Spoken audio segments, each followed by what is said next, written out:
Language diversity. Supporting language acquisition. Presented by Elizabeth Cord, Corey Flanoy, Jody Tolan. This is the power of language and the importance of considering how students are educated.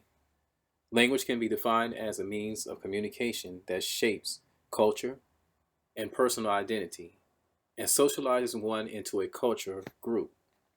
Language can be nonverbal and verbal. Language can also include both oral and written components. It is impossible to separate language and culture. In order to participate fully in a culture, one must learn that culture's language. In order to be fluent in a language, one must learn the culture that language represents.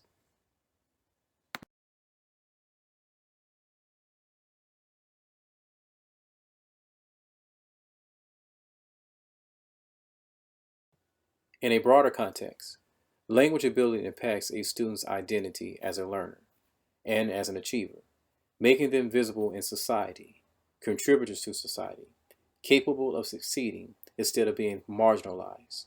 What we want to do is prepare our students for success. English is the most important language of a wider communication in the world as a result of British colonial power in the 19th century and the leadership of the 20th century in the United States. English is the main language of business, science, and technology across the world, and it is spreading across countries where English has not been traditionally spoken. English is the main language of popular culture and globalization as it can be seen in advertisement across the world.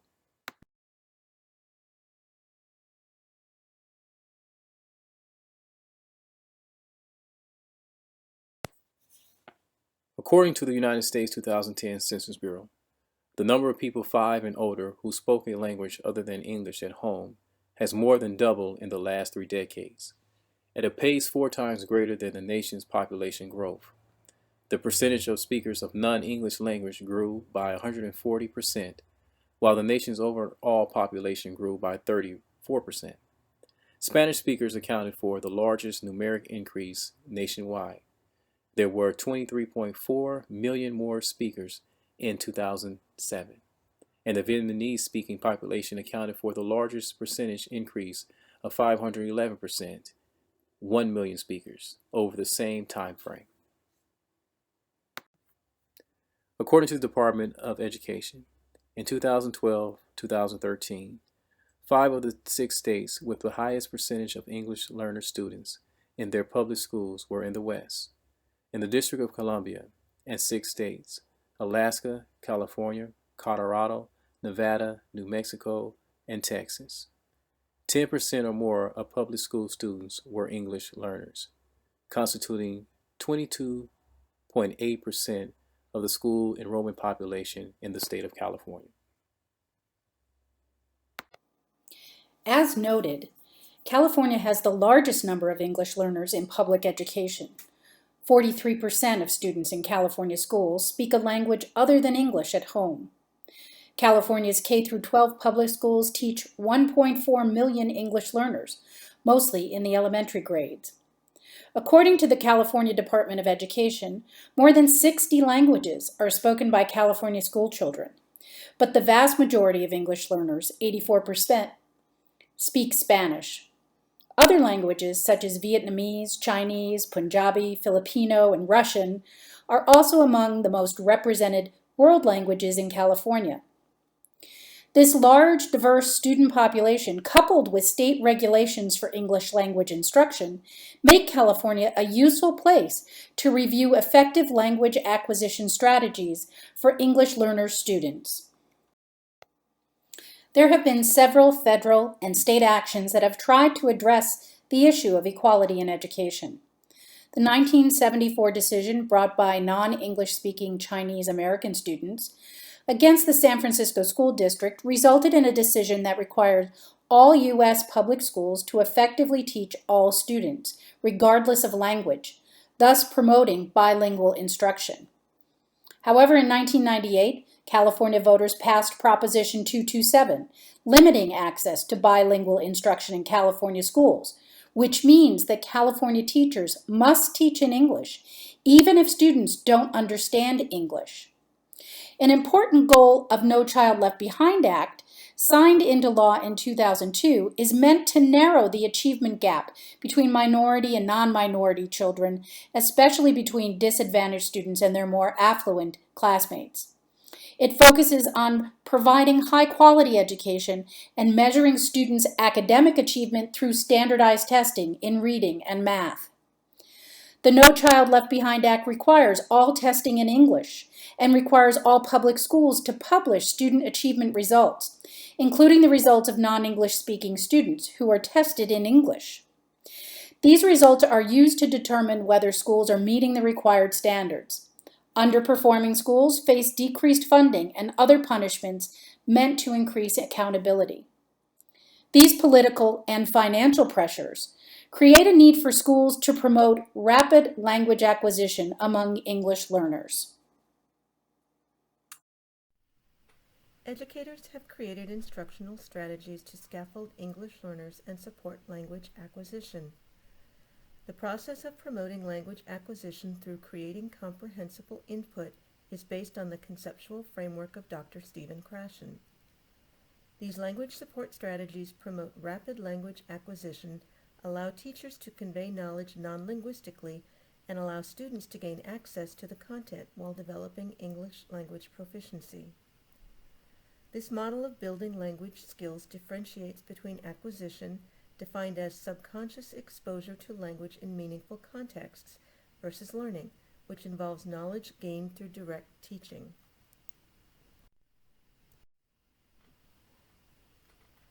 It is important to distinguish between types of language to prevent marginalization of English learners. A student might appear to be fluent in English based on casual social communication, but superficial conversational skills may hide the vast amount of academic language they lack, both content-specific words like molecule and divisor, and non-domain specific vocabulary such as process or compare. Without intentionally providing academic language instruction, language learning students may be limited in access to post-secondary education as well as in developing career competencies. Dr. Cummins theorized that the basic interpersonal communication skills, or BICS, that a student displays represent only the tip of the iceberg and must be combined with cognitive academic language proficiency, or CALP, to provide the total language proficiency a student needs for success. Language learners can be marginalized unless they develop both types or registers of language, building the tools they need to be successful. Current language instruction best practice in California schools involves two types of language instruction for English learners. Many schools use a designated daily block of protected time for direct English language instruction, noted by the red blocks. The second method of English language instruction is to promote language acquisition by using language support instructional strategies in the content areas, like English language arts, math, and science. In the language acquisition instructional model, represented by the green blocks, the content may be science or math, but language support strategies are applied throughout the day to allow students access to grade-level content while building their English language proficiency.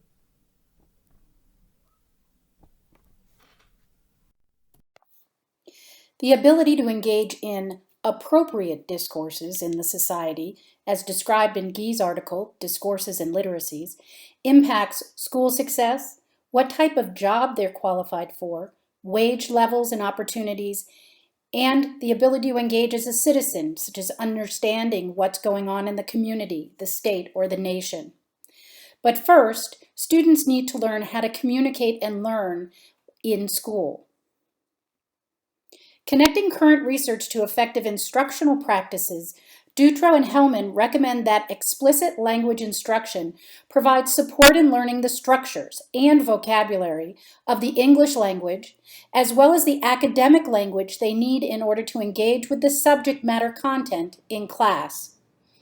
Teachers need to be aware of their own processing, the invisible processing we do as subject matter experts, and make it visible for students by modeling and discussing it out loud or in leading a lesson. There are a number of specific instructional strategies that educators can use to develop English proficiency while teaching in the content areas. These strategies include visuals, read aloud and choral or group reading, modeling and gestures, collaborative partner work, sentence frames, activating and connecting prior knowledge, graphic organizers or thinking maps, and cognates, or words that are the same or similar in the home language and in the target language. Language support strategies can be differentiated by proficiency level, but should not require a reduced rigor in the content.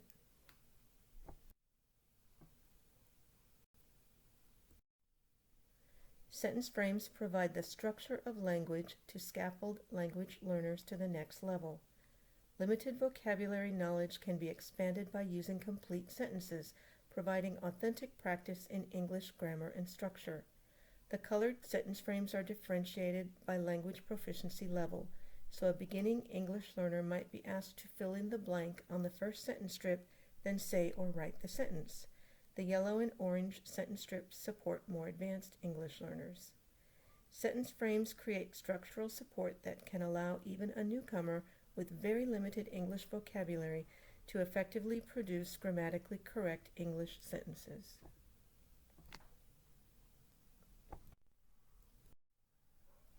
Visual support is an example of a strategy that promotes language development. The teacher is providing non-linguistic support by displaying an illustration of the water cycle. This allows students to construct meaning and engage in the content regardless of their language proficiency. An illustrated dictionary or word wall is another example of visual support for language development. Displaying an actual item called realia is also effective in building meaning non-linguistically.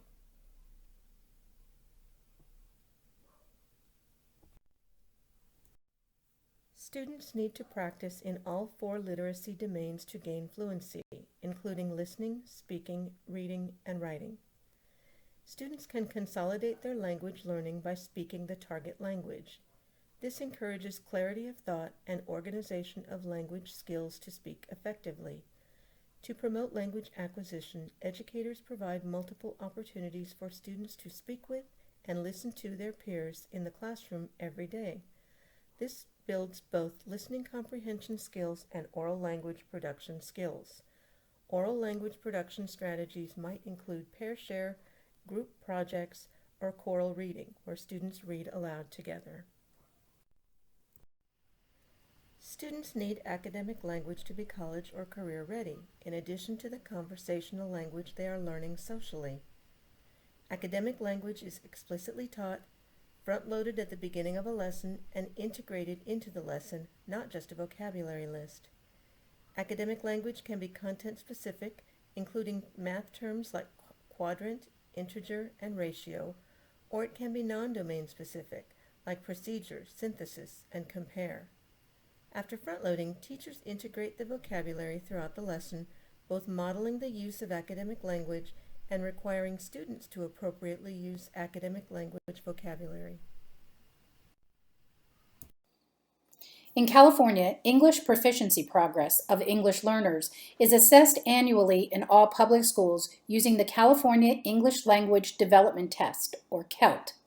Throughout the year, schools use the CELT assessment data to differentiate instruction based on students' needs and quantitatively and qualitatively assess student language proficiency progress during instruction. Progress is monitored with one level of growth expected every year and reclassification of the student to fluent English proficiency expected in 4 years. Schools that do not meet language growth targets can lose federal Title III funding, creating intense pressure to hit the targets. Additionally, student academic achievement is measured by the Smarter Balanced Assessment Consortium, or the SBAC exam. The SBAC is only given in English, putting English learner students at a disadvantage. Schools with larger numbers of language learning students will frequently produce lower aggregate achievement scores, as some students may not even understand the questions. These schools become labeled as low achieving and do not attract top learners. which can tend to perpetuate the achievement gap. Families of privilege may avoid low-ranking schools, leaving those with less economic power effectively without access to higher-ranking schools. This represents the resegregation phenomenon described by Holm, 2002. Most public schools in California use the structured English immersion model with language support for English learner students. The strategies we presented are used in this model. Because of the pressure on schools to produce adequate test scores and to maintain the funding that is attached to improving English proficiency and student achievement, this is the primary approach for many public schools in California. The challenge lies in using this method when students are too young. We know from the literature that students who are proficient in their own language learn another language more easily. But at 5 years old, typically a student is not proficient in their own language when they enter kindergarten, and this can put them at a disadvantage in an English immersion program. The transitional language model, where students are taught in Spanish for the early grades, K through 3 or K through 5, start with instruction that is 90% in Spanish and 10% in English, with an increasing percentage of English instruction each year.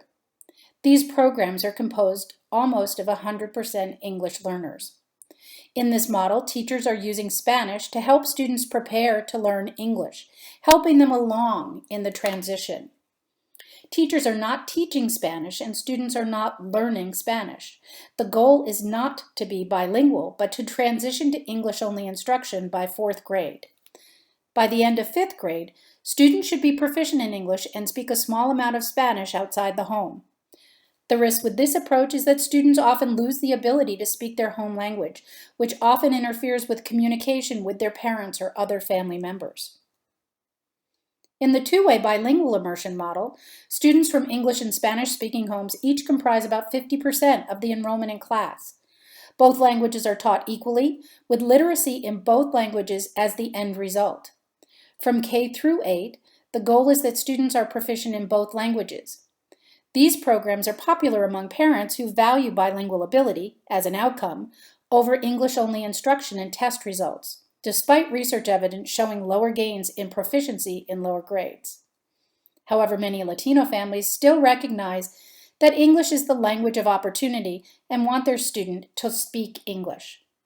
Regrettably, current California education codes prevent instruction in any language besides English.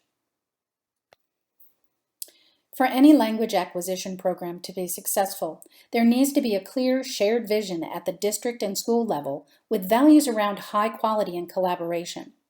The program requires qualified teachers who are able to provide the language scaffolding in content classes such as reading, writing, math, science, and social studies, as well as qualified English language development teachers.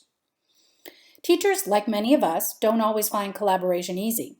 To support the structured English immersion program, additional resources and training around peer coaching, team teaching, collaborative lesson planning, and understanding how to share responsibilities for assessment and evaluation are critical. In middle schools and high schools, where there are fewer English language learners, there is less infrastructure and support. Students are then left at the intermediary level.